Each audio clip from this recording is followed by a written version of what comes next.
He can push a car and pull a bike. His name is Khan Baba, and people call him the Pillow because people call him Masa big. makamot He to? says he weighs 1,000 Layo tanaway Layo kay gidaganan. Hoy!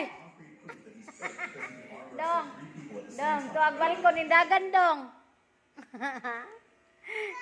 Hello. Hello. Hala. Dapat. Oh, pakugos daw siya. Pakugos daw siya ba? Dali. Naog. Dali kay balusan na to si kuya, dali. Away kang kuya? Giaway kang kuya? Giaway ka? Pati ba ni mong dagan padog gawas. Dali na diri, naog na. Dali.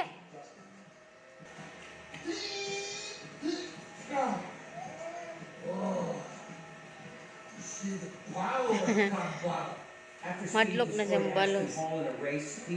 Hanggang kaan.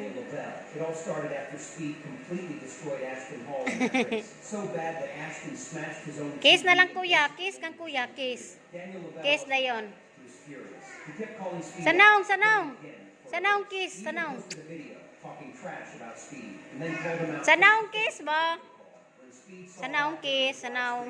you already know. He fired back immediately, telling Daniel, be ready. But here's the thing. Daniel isn't just some random guy. He's known as the king of body control. The man runs like a sprinter. And honestly, he thinks he's Spider-Man. No joke. He even showed up to the race dressed in a Spider-Man Oh, suit. ako na po mong awayon.